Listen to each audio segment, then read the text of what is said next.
Welcome to your new Side Quest podcast with the intention of helping you through the game of life with mindful reframing and awareness as we all move through this journey called the human experience. It's time to level up. All right. Hello, everyone. Welcome to your new Side Quest. It's not love, it's limerence. If it's not love, then what is limerence? Today, we are discussing the concept of how limerence is experience. And so we are going to define what limerence is. So, Derek, do you want to define the definition of it? Okay, I got this from ChatGPT. So we're going to define what limerence is. Limerence is a strong emotional state where someone becomes deeply infatuated with another person, often obsessively. It involves constant thoughts about them, a strong desire for their attention or affection, and intense highs and lows based on how they respond. It's often mistaken for love, but it's more about craving validation than true connection. So, Zach, we were discussing recently of this certain particular situation that you were in. Care to explain to the audience? Yeah, so I had a recent connection that happened a few months back, and this turned into I guess, a form of limerence. So, wanted to kind of give you guys the lore or the backstory of what happened. To give some context, I knew this girl from 2021, and this was a time when I was a different person. I was really into photography, shooting portraits with models, and so I didn't realize this, but I actually matched with this girl on Hinge, and I didn't find that out until later. But I discovered her on Instagram, and so I hit her up, and then later we became friends. And so this was around the time when I was still trying to work up the courage to ask girls out and be a little bit more direct with what I want. So I actually asked her on a date, and we went on different dates. I would say like 3 dates, and each of them were, like pretty casual. Not much like physical like intimacy going on, but over time, as we got to know each other, there wasn't really much of a solid connection like romantically, and I could sense it almost, but it was just so ambiguous the whole time. Well, why do you think she agreed to basically go out with you if she wasn't romantically interested? Was that made clear to her? It was definitely made clear that it was a romantic date. However, I felt like both of us were just not in that level of experience to, feel the vibe and, just to carry it forward. Right, so you're kind of just going on these dates to basically just get to know her and see if you're like a good fit, but your intentions were what? Were to develop a relationship with her. But also at the time in 2021, so I was a different person. I was just kind of focused on like casually like dating people and having fun. So I didn't know what I wanted from her. And when those like desires weren't, clear on the table, it just led me to, think of this relationship as a little bit ambiguous. And so long story short, we stopped talking at the end of 2021, and then she just started seeing someone else. And so that hurts. yeah, that definitely kind of left things like unfulfilled for a while, and I was okay with it. I just kind of stayed connected with her for a few years, and then I unfollowed her in like 2024 because like we just stopped talking, and I thought that was it for me. That was just a way for me to move on. And fast forward to 2025, that's when we recently reconnected. So this was sometime in March or April, and I didn't realize this, but she had actually broken up with her partner, and so I just kind of had a feeling that our reconnection was meant to be. Like there was some sort of like significance emotionally for it. And so I was curious, and how I actually met her again was through like this museum event. And my friend Matt was there too, so we all kind of got together as a group and became friends again. Well, me and her became friends again, but we all became a pretty good friend group. So we yeah, we just got along, and then it was like a few months of me like actually trying to ask her out, like asking her like, hey, like would you be available to do this fitness class with me, or and then following up again with her, but she just wasn't available. So that was kind of like my first sign that there wasn't the right availability for me there. And So in your mind, basically, you developed like a sort of like a crush on her again, right? From the reconnection, and you yeah, started to like tell yourself these stories about who she might potentially be, right? yeah, this reconnection sparked these old feelings that I had again from 2021. So there was this history behind her, because if it was just like a normal, like everyday interaction with someone that I hadn't met before, like I wouldn't be this strongly attached to it. So there was some attachment from the past in this interaction, and I just kept pursuing it. Like I kept investing emotionally into it, and I wasn't really aware of what my mind process was going through, but it started forming as a crush. And I remember at one point, like I had this realization that like, am I chasing her or am I actually connecting with her? And I even brought this up with you one day while we were hanging out. We're going to Foodland, and I was like, if I wanted to ask myself the deeper questions, the hard ones, one of them would be, even if she didn't like you romantically, or she got, another boyfriend, would I still be friends with her? And what would that answer be? It would be a strikingly no. Right. Yeah. Because basically, your intentions are more romantic, right? And the fact that, like, if she rejected you romantically, just being friends with her just gives you that sort of hope, right? Like, oh, maybe she'll change her mind. But overall, that itself is like an imagined future, right? Yeah. There was definitely a battle between like hope and what was clear. And I just wasn't rooted in the clarity of the present, like what it is right now. What it actually was unfolding versus like your potential future, right? Like the imaginative potential future. Yeah, exactly. Became attached to that outcome because I'm going to go even more deeper into kind of what's going on here, but I realized that this is triggering a form of attachment in me that I wasn't aware of until I just kind of saw how this connection just started to unfold.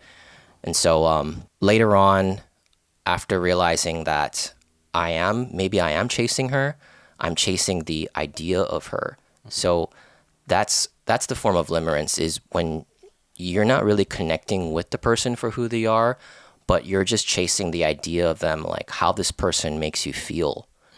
And that's when you start to kind of lose yourself in the process, because what's really under the hood and what's going on is my nervous system. And we all experience, well, some of us experience this nervous system when we're growing up. For me, my nervous system was just being anxiously attached to my caregivers.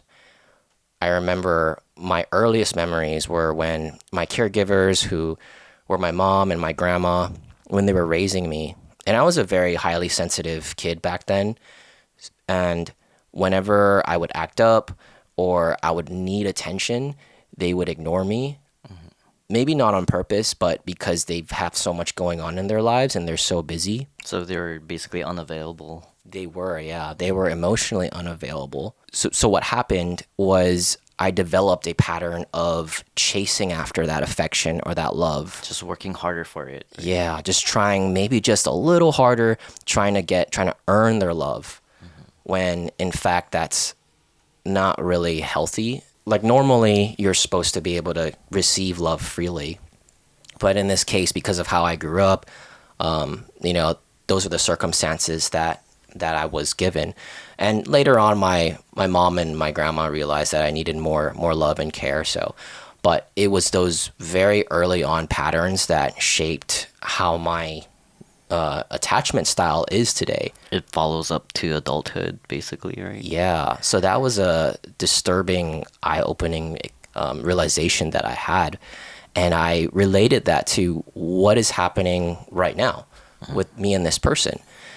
And that's the state of limerence that I was following, is I'm not actually connecting with her. I'm actually chasing this idea that she could give me love if I just tried a little harder.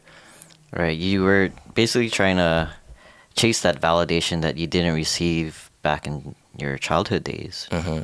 Yeah. And she reminded me so much of that same kind of pattern, or that, I guess, the emotionally unavailable, that, it really shows what your mind needs in that situation. Like when I was just kind of coming out of it, I realized that my mind needed familiarity and comfort. So I remember just one event that was pretty recent. I was at the Taste of Aloha. Okay. I was telling you that like every face that I saw at that event looked like her. Yeah, that's basically your mind trying to find her in everywhere you see, because it's in there, right? Yeah. You keep on like ruminating about like the lost chance, or like the potential that she could be someone that gives you what you need, but in reality, was it true? No, it was, at the end, we both had a very like open conversation. She was upfront and she told me that she's not really looking to date, and that if we were to hang out, it's going to be platonic. And so it took a lot of radical acceptance in me and emotional maturity to say, this is what it is, and this is the reality right now. Versus the limerence, that infatuation in your mind. Well, that's definitely a sign that you've grown, though. That Yeah. the fact that you went through this situation, kind of repeating old patterns, but then you're taking a step towards growth in terms of the radical acceptance, and actually having that awareness that you are just going through limerence. It's not the reality of this person. You just have this imaginative thought of who this person is, but in reality, she's not. Yeah, and it's the old mechanism that keeps drawing me back into this same cycle again. So the awareness, I feel, was definitely the first step to breaking it.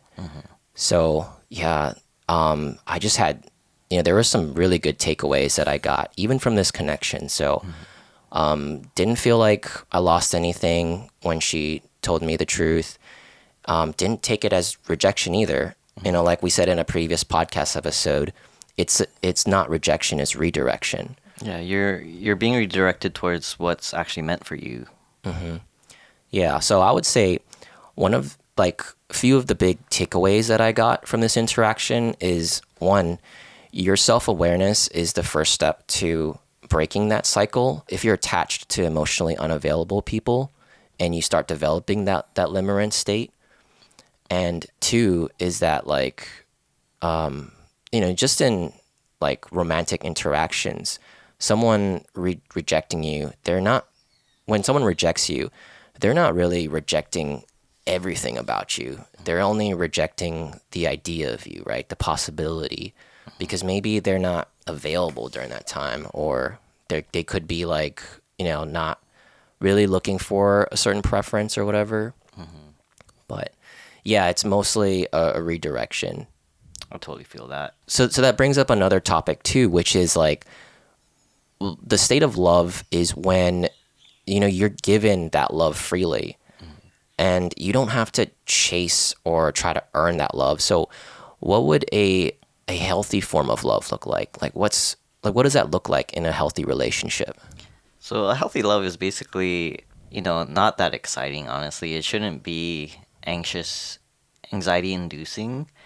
And I can give an example of actually what that felt like in my past relationship because that was made clear that my recent ex, she was clearly reciprocating my acts of like pursuit for Yeah, her. like there was mutual effort. Yeah, like there wasn't like a sense of anxiety. Of course, there was excitement in the beginning, but when I told her that I had a crush on her, she was very well opened to receiving that, and she was consistent. She wasn't like dodgy. She didn't give me any ambiguity. Right. She definitely responded on time. She definitely reciprocated like a lot, and I felt safe.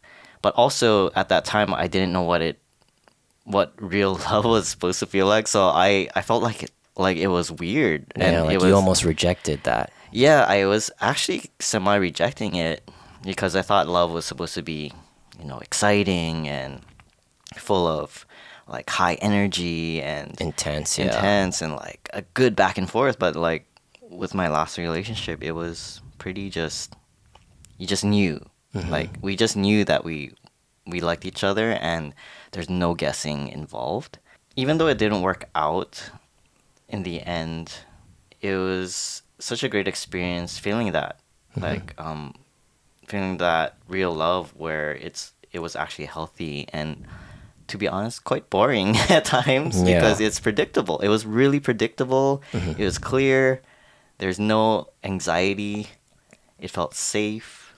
Do you remember what you told yourself in that instance where you were like, like, oh, this is like, is this a healthy relationship for me, or is this, something I'm actually interested in? So I was going through other things like during that time of my relationship with her. Like I recently got separated from my ex-wife, right? So I Yeah. was still going through dealing with that. And until then, like I still didn't know what real love felt like until Wow. until I experienced this last relationship. And honestly, I feel like I fucked that up because of that. Because I didn't understand that the relationship was actually really healthy.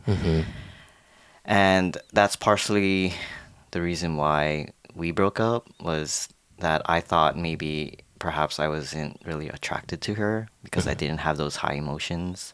Yeah. It was kind of like so so clear that it was semi like boring, But like due to like my reflection of the whole relationship over these past years, I realized that that's actually the kind of relationship I do want.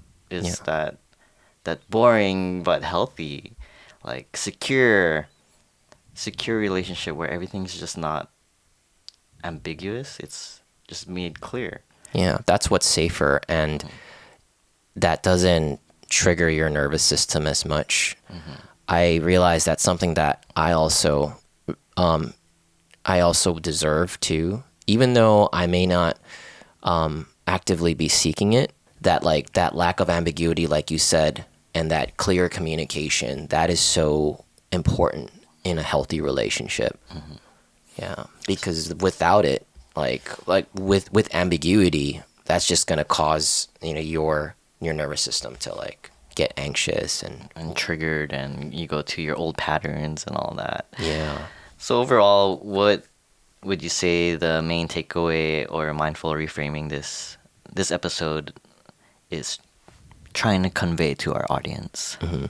So the reframe is being open to receiving the love that's healthy and calming. If you have to earn love, then it's probably limerence. So basically, yeah, if you have a crush and you're like infatuated with the idea of a person, Don't go for it. it's most likely limerence. We'll just end it right here. Yeah. So if you guys enjoyed this podcast episode and really found value with it, please share this as well as give us 5 stars on Spotify and Apple Podcast. If you're watching this on YouTube, which we need to start getting uploading pretty soon, Oh yeah, that's true. then give us a like as well as subscribe to our YouTube channel. So yeah, thank you for listening. And this is your new SideQuest podcast. Side quest complete.